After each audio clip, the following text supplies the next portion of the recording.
Hayırlı erте, Россия 1 телеканалында Татарстан яңалыклары студияда Гүлназ Ибрахимова.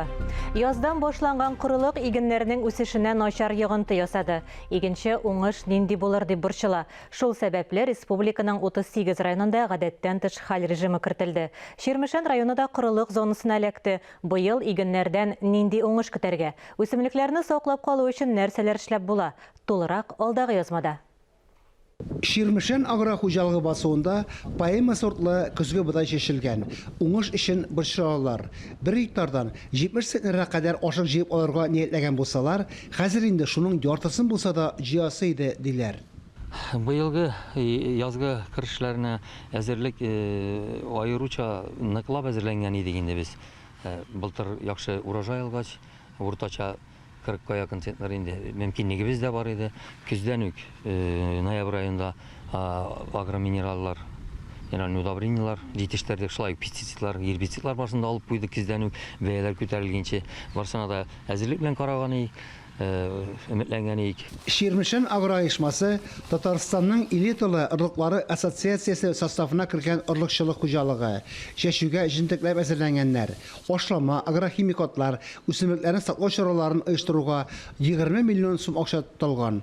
Үсемлекләрне эшкәртеп, тупландырып тормасалар, уңышка бөтенләй өмет итә алмаслар иде. Зерновые комбайннар 4, 2 дон, 2 полиция, берсе менә новый менә әле алып кайттык тик айда. Хуҗалыкта әле узган елгы ашык та калган. Быел ул бик кыйммәтле булачак. Уңыш яхшы саклана. Заманча андыр табагы 20 мең тонна ашык кабул итәргә әзер.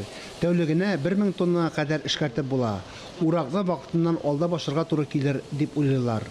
Бездә әле яңгырлар шул бер тапкыр сабан туйлары алыннан гына булды. Ну шулай булса да без инде основном басым ясадык. Мира удобренияларга һәм листовой подкормка. Нигә дигәндә кырылык, тамырлар бик җәйләнмәде. Шуңа күрә инде основном без яфрактан тупландырып тордык. Менә шуның файдасы инде. Күршеләр Самара, Оренбург өлкәләрендә, Башкортстанда да хәл яхшыдан түгел. Һәр хәлдә хәзер игенчеләргә бертөрле культуралар уңышын түкми-чәчми җыеп алу өчен кулдан килгәннең барысын да эшләргә кирәк. Фарис Мөхәммәтов, Дмитрий Второв, Ленар Хәбибуллин, Илдар Сафиуллин, Татарстан яңалыклары, Ширмешән районы. 3 июльдә Булгарда беренче тапкыр Ага-Базар халыкара этно-мәдәни фестивале ачыла. Бу хакта матбугат конференциясендә сөйләделәр. Әлеге вакыйга туган телләр һәм халыклар бердәмлеге елына багышлана. Форум Булгарның сәүдә һөнәрчелек бистәсе истәлегенә багышлап аталды. Ул 10-15 гасырда зур базар үрнәге булган. Мәйданда этно сәхнә, көнчыгыш базарлары, милли ишегаллары үрнәкләре, аш сурәтләре җәелдерелә. Иң нәни кунаклар өчен уеннар фестивале оештырыла. Булгарга барырга теләүчеләр өчен Башкала автовокзалыннан автобусларда йөри. Татарстанда торак шартларын яхшырту өчен яшь гаиләләрне һәм белгечләрне исәпкә кую өчен документлар санын киметергә телиләр. Бу хакта Татарстан яшьләр эшләре министры Дамир Фәттахов Татарстан Республикасы яшьләргә торак туры эфиры вакытында хәбәр итте. Кирәкле документларны җыюны гадиләштерү Татарстанның цифрлы министрлыгы Дәүләт торак фонды белән берлектә торак шартларын яхшыртуга исәпкә куюны цифрлаштырган. Гаризаны дәүләт хезмәтләре сайтында, ягъни өйдән чыкмыйча башкарма комитетларда ведомстволарга бармыйча гына бирергә мөмкин. Теле үткен һәр җавабы канатлы сүзгә тартым. Шигырьләрендә халык язмышы, халык кайгысы. Әйтсә, берәгәйле әйтә дип искә ала Мөдәррис әгъләмне замандашлары. Режиссер Туфан Имаметдинов аңа багышланган шигъри музыкаль спектакль тәкъдим итте. Автобиографик премьераны хәбәрчебез Мөршидә Җиһан күреп кайтты. Иҗат халкы аны әкә дип йөртә иде. Әле аннан башка да үзара искә алганда фәлсәфәче, гыйсьянчы, нәни гигант, шүрәле дип атаулары халык шагыйренең кем булганлыгын аңларга ярдәм итә. Аңа бу өстәмә исемнәрне үз итеп шул ук каләмдәшләре кушкан. Нәкъ менә үз иткәнгә күрәсең, 300-дән артык әгъзасы булган язучылар берлегенең ярты составы диярлек премьера карарга килгән иде.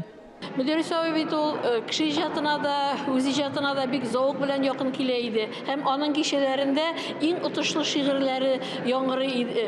Мин аның менә бер кичәсеннән кайбер юлларны гел кабатлап йөрим. Кабатланачакмы бу кичә, китә алмыйм шуны белмичә дип. Бу кичәдән соң да шушындай берәр матур юл белән исемдә калдырып, кабатлап йөрерлек итеп чыгып китәсе килә. Рифа Рахман хаклы булып чыкты. Галәм премьерасы шагыйрьнең үзе кебек үк гади дә, фәлсәфи дә. Башта тамашачы шагыйрьнең видео язмасын тыңлады. Bu teatr мәңге калачакмы? Бу бүгенге кичә кабатланачакмы? Безнең дәвам шулай яначакмы? Арып, талып, уйга калачакмы?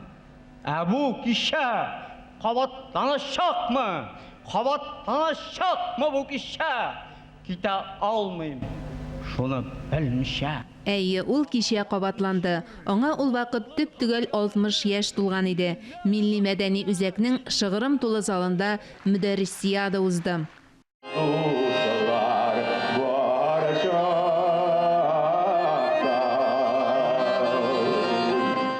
Үзе таушы бетү сәбәпле сөйләмәсә дә, аның гимн булып яңгырарлык шигырьләрен тамашачы хәйран калып тыңлаган иде.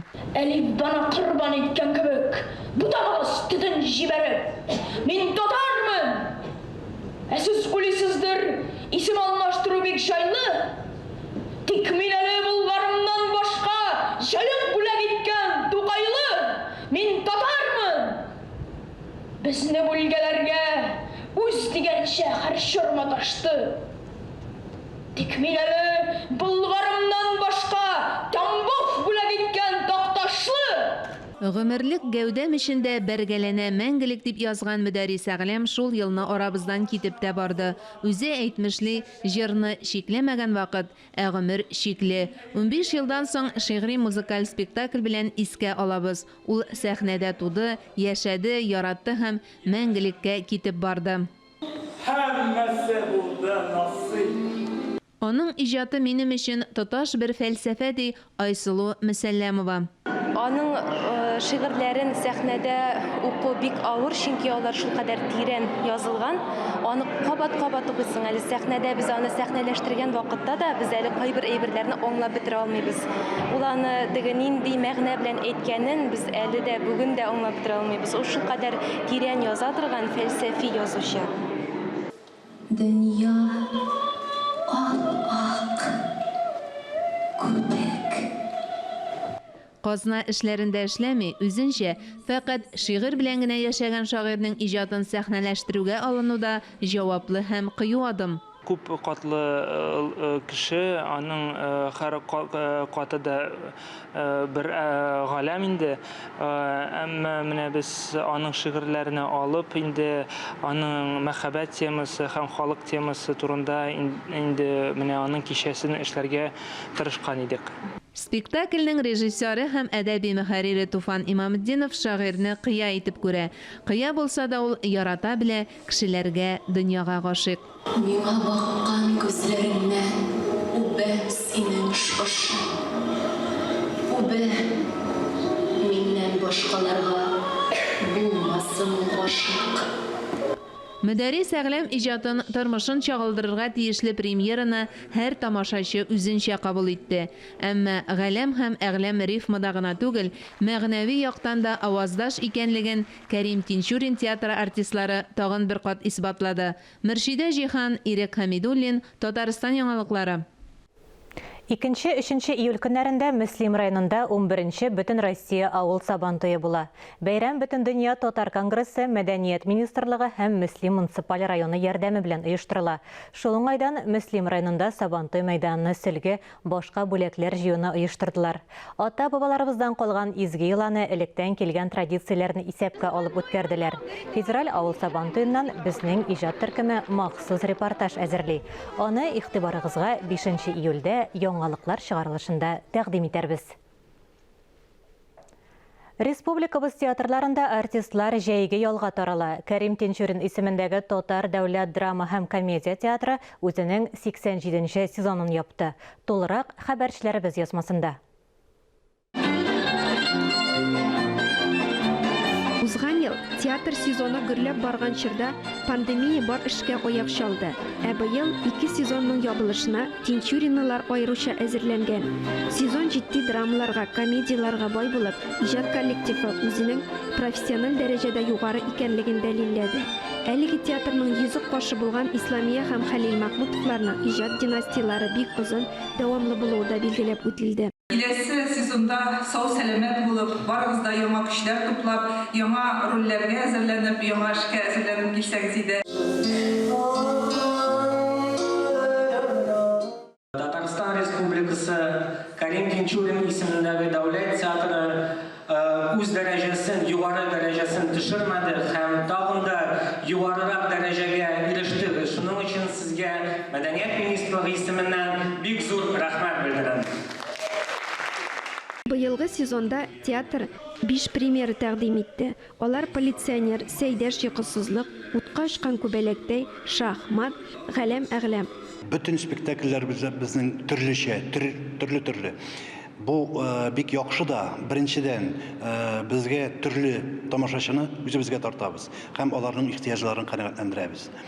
Ham bik ko'ngilli deb biz ko'pdan tilagan endi mana birinchi tapqir shulay deb sezonni yapamiz. Бик үзенчәлекле, җылы, достана мөнәсәбәт хөкем сөрде бүгенге бәйрәмдә. Хезмәтләренә күрә хөрмәтләүдә зурдан. Бер генә артист, театр хезмәткәре дә бүләксез калмады. Хезмәттәшләренең бер-берсе өчен ихластан шатлануы нур өстенә нур өстәде. Театр белән сезон дәвамында хезмәттәшлек иткән гаммәви чараларны да билгеләп үттеләр. Рәхмәт хатлары тапшырылды. Быелгы сезон яңалыкларга аеруча бай иде. Нәзир спектаклендә катнашкан артистларга Татарстанның халык артисты Салават Фәтхетдинов махсус бүләк әзерләгән. Мин шаккаттым, гашык булдым бу театрга, бу әсәргә. Үземнән ияртеп, бик күп дусларымны алып килдем. Килегез, карагыз, күргезсезме, күргә тиешсез дип. Һәм инде менә шундый бер кичкенә генә рәхмәт йөзеннән бер премия уйлап чыгардым инде. Тинчурин театрындагы үземә иң ошаган тамаша, спектакль ул Нәзир спектакле һәм аның анда уйнаган артистлар берсеннән берсе шәп, Рөстәм, Ирек, Гөлчәчәк, Зөлфия. 87-нче сезон республикабызның театр тормышында якты эз калдырып, тамашачылар йөрәгендә урын алып, мәдәни елъязмага язылып, тарих битләренә күчте. Ләлә Зайнуллина, Ирек Хамидуллин, Татарстан яңалыклары. Әлеге сәгатькә шундый яңалыклар иде. Мин Гөлназ Ибраһимова бүгенгә сезнең белән саубуллашам. Хөрмәтле телевизор караучылар, үзегезне һәм якыннарыгызны саклау максатыннан коронавирустан прививка ясатырга онытмагыз. Исән, имин булыгыз.